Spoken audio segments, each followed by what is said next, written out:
अंडमान और निकोबार द्वीप समूह में जनप्रतिनिधि और सिविल सोसाइटी सदस्य संदिग्ध बांग्लादेशी आप्रवासियों की बढ़ती उपस्थिति के खिलाफ आवाज उठा रहे हैं। स्थानीय नेताओं का आरोप है कि द्वीपों के विभिन्न हिस्सों में बिना दस्तावेज वाले लोगों की संख्या बढ़ रही है, जो स्थानीय संसाधनों और सुरक्षा को प्रभावित कर सकता है। इस विषय में आइए सुनते हैं कि जनप्रतिनिधियों और सिविल सोसाइटी के लोगों का क्या कहना है।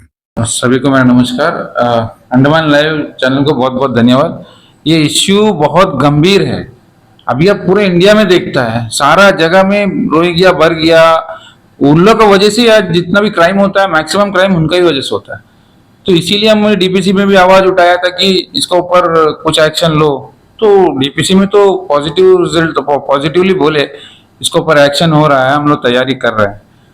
हम पुलिस से भी कुछ पुलिस से बात किया था। वो लोग भी क्या बोल रहे हैं, सर उनका सब आधार कार्ड बन के आया हुआ है। आधार कार्ड ऐसा कलकत्ता से ममता बनर्जी जी का वहां से बन के कार्ड लेके पहुंच जाता। अब ये लोग बेचारे लोग परेशान है, कैसा ये लोग उसको इंक्वायरी कैसा करेगा। अब वो आधार कार्ड को भी अच्छे से इंक्वायरी करना पड़ेगा, क्योंकि दादा परदादा नाम जब पता करेगा तभी पता चलेगा। क्योंकि आधार कार्ड इन लोगों के पास ओरिजिनल है, आप स्कैन करेगा उसका नाम बराबर मिलता है, सब कुछ मिलता है। तो पुलिस को भी ये बहुत बड़ा चैलेंज है। तो पुलिस को भी हम यही बोलने मांगता है कि इसका ऊपर अच्छे से इंक्वायरी करके, हम लोग का एक अंडमान एक मिनी इंडिया है, एक सुंदर प्लेस है। यहाँ पे सब हर जात का सभी मिलजुल के रहते हैं। इसमें हिंदू मुस्लिम क्रिश्चियन सभी मिल के रहते हैं। तो ये रोहिंग्या जो है यही डिस्प्यूट ला देगा। ये बहुत डेंजरस है लोग। ये लोग पूरे इंडिया में हर जगह जाके कुछ ना कुछ कांड करते हैं, बहुत को मारते भी है, बहुत जगह लोग नरसंहार भी किया है। तो ये सबको पता है। तो उनको यहाँ बसने नहीं देना है। मेरा सीधा स्टैंड है कि इनको यहाँ नहीं रहने देना। इनको जितना जल्दी हो सके तुरंत इनको बाहर करना है। और हम लोग के पास दो ही वेस है, एक एयरवेस है, एक सी वेस। ये दोनों जगह अगर पुलिस और सीआईडी अगर इंक्वायरी टाइट से करेगा तो बहुत कुछ सॉल्व हो सकता है। लेकिन वही है, आधार कार्ड, एक आधार कार्ड ही से बच के आ जाता है लोग। उसका बारे में अच्छे से इंक्वायरी करना पड़ेगा। उनका दादा परदादा का नाम ढूंढने से ही मिल सकता है, ऐसे नहीं मिलेगा। इसमें एक और बड़ा इश्यू क्या है बोलने से, इनका जो आधार कार्ड आता है वो ओरिजिनल आता है वहां से। और कोई भी बच्चा अगर पढ़ना चाहता है, एज ए काउंसलर हम बोलते हैं, मेरा पास आता है, हम पढ़ाई लिखाई से बच्चों को दूर नहीं कर सकता। ये गवर्नमेंट का रूल है कि हर बच्चा को पढ़ाना है। हम लोग जैसा हमारा हेडो में स्कूल्स अभी जो 2 मंथ्स जो समर वेकेशन है, इसमें भी टीचर्स को ड्यूटी दिया है कि कौन कौन बच्चा पढ़ता है नहीं पढ़ता है घर से उठा के लेके आओ। कोई भी बच्चा अनपढ़ नहीं रहना। तो वो हिसाब से घर बेच के उठा के लेके हम लोग पढ़ाते हैं। तो इसमें जो अभी बंगाली आता है वो बांग्लादेशी है रोहिंग्या, हम लोग को कैसा पता चलेगा। वो आधार कार्ड लेके आता है। अब आधार कार्ड के हिसाब से हम लोग भी सर्टिफाई करके दे देते हैं, भाई चलो उसको एडमिशन कराओ। क्योंकि बच्चा पढ़ना है, हर बच्चा पढ़ना है, ये हम लोग का ड्यूटी है। लेकिन पब्लिक में इसमें क्या आ जाता है कि काउंसलर लोग रोहिंग्या को बसाते हैं। ये बहुत गलत बात है। सही बात तो यही है कि आधार कार्ड सही से इंक्वायरी होना वो हम लोग नहीं कर सकते। वो ड्यूटी है पुलिस का, सीआईडी का, एडमिनिस्ट्रेशन का काम है। और वो सही है गलत है उनका ड्यूटी है। हम लोग तो फिर सर्टिफिकेट देते हैं, देना पड़ेगा। पढ़ाना है बच्चों लोगों को, सबको तो देना पड़ेगा। तो हम लोग दे रहे हैं। इसलिए एडमिनिस्ट्रेशन से मेरा रिक्वेस्ट है कि जितना जल्दी हो सके रोहिंग्या बांग्लादेशी सबको बाहर करना चाहिए। नमस्कार, जय हिंद। पूरे भारतवर्ष के साथ साथ अंडमान निकोबार आइलैंड्स में भी रोहिंग्यास और बांग्लादेशी की समस्या काफी मुख्य विषयों में से एक आ रही है, उभर के आ रही है। और क्योंकि अंडमान निकोबार आइलैंड्स में हमारे पास लिमिटेड रिसोर्सेस हैं और यहाँ का जो सोशल ताना बाना है वो बहुत ही एक बहुत अच्छा सौहार्दपूर्ण वातावरण है यहाँ पे।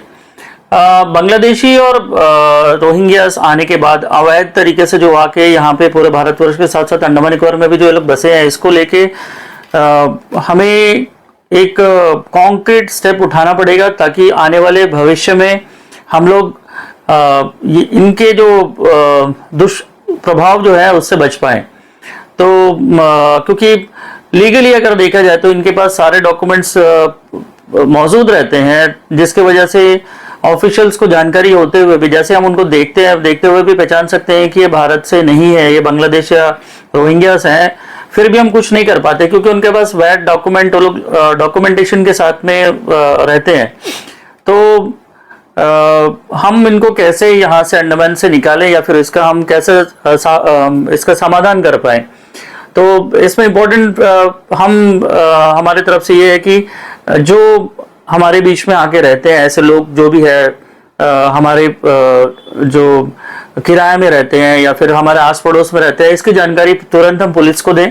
और एडमिनिस्ट्रेशन की तरफ से भी ये होना चाहिए कि एक कॉम्बिंग ऑपरेशन चलाए इनको, खासकर इनको ही पकड़ने के लिए, और इनका जो डॉक्यूमेंट्स है इनका अच्छी तरह से स्क्रीनिंग किया जाए। एक टीम बनाना चाहिए, जो डेडिकेटेड टीम हो, जिनका केवल यही काम हो कि उनको कॉम्बिंग करके इनको पूरा का पूरा निकाले, वेटिंग करे और उनको स्क्रीन आउट करके पूरा का पूरा इनको क्लियर करें। क्योंकि फेक डॉक्यूमेंट्स इनके पास होंगे, ज्यादातर लोगों के पास फेक डॉक्यूमेंट्स होंगे, और इनको जो बेसिक जो हमारे जो रिकॉर्ड्स है, जो हमारे एनक्रिप्टेड डाटास जो या आधार हो या फिर इलेक्शन कार्ड का जो डिटेल्स है, इनको हम अगर सही से लेके वेरीफाई कराएंगे तो इनका ढूंढ पाना हमारे लिए शायद इजी पड़ेगा। तो ये एक मिशन मोड की तरफ एडमिनिस्ट्रेशन को इसके ऊपर ध्यान देना चाहिए, और लोगों को भी थोड़ा इसके ऊपर सेंसिटाइज होना चाहिए, अपने आप को इन्वॉल्व करना चाहिए कि ऐसे कोई भी नए लोग या फिर ऐसे जो रोहिंग्यास और बांग्लादेशी अगर उनके नजर में आता है तो तुरंत ही अपने आसपास के पुलिस स्टेशन हो चाहे डिस्ट्रिक्ट एडमिनिस्ट्रेशन के ऑफिसर्स हैं, उनको हम संज्ञान में लेके आए, और सजग नागरिक ही देश की सुरक्षा में एक बहुत महत्वपूर्ण भागीदारी दे सकता है। विविधताएं में पाई जाती है वहां पे इनका अच्छी तरह से कॉम्बिंग ऑपरेशन किया जाए। दूसरी बात यह कि इनका हम रेस्ट्रिक्टेड करें इनका एंट्री अंडमान निकोबार आइलैंड्स में, जैसे लक्षद्वीप में किया गया है कि वहां पे लिमिटेड उनको टाइम फ्रेम के लिए जितने भी लेबरर्स आ रहे हैं उनको टाइम बॉन्ड दिया जाता है कि 6 महीने या 4 महीने में उनको रिटर्न जाना पड़ेगा। तो अंडमान निकोबार में भी ये लिमिटेशन देना पड़ेगा कि जो भी कॉन्ट्रैक्टर्स ये लेबरर्स को बुलाते हैं, मंगाते हैं, उनको ये रेस्ट्रिक्ट किया जाए कि 6 महीने या 3 महीने तक का ही उनको लिमिट रहने का अंडमान निकोबार में दिया जाए टाइम, और उसके बाद उनको वापस डिपोर्ट किया जाए। और पूरे जो टाइम पीरियड जो अंडमान निकोबार में वो रहते हैं उनको पूरा का पूरा मॉनिटर में रखा जाए। ये जिम्मेदारी पूरे के पूरे कॉन्ट्रैक्टर्स को के ऊपर रखनी चाहिए कि अगर वो जो भी रोहिंग्यास या फिर जो भी बांग्लादेशी या फिर जो भी लेबरर्स को बुलाते हैं उनको यहाँ पे अंडमान निकोबार आइलैंड्स में बसने का कोई भी तरह का उनको सुविधा यहाँ पे ना दिया जाए। ये हमारे कॉम्प्रिहेंसिव पब्लिक एंड गवर्नमेंट के पार्टिसिपेशन, एक्टिवली पार्टिसिपेशन से ही संभव हो पाएगा। अकेले ना तो पब्लिक के बस की बात है, ना कोई किसी एनजीओ की बात है, ना किसी एडमिनिस्ट्रेशन की बात है। इसमें कॉम्प्रिहेंसिव सभी को भागीदारी लेना पड़ेगा, तभी हम इस चीज का अंडमान से निजात पा पाएंगे। और बहुत ईजी है हमारे लिए क्योंकि ये चारों तरफ समुद्र से घिरा हुआ है।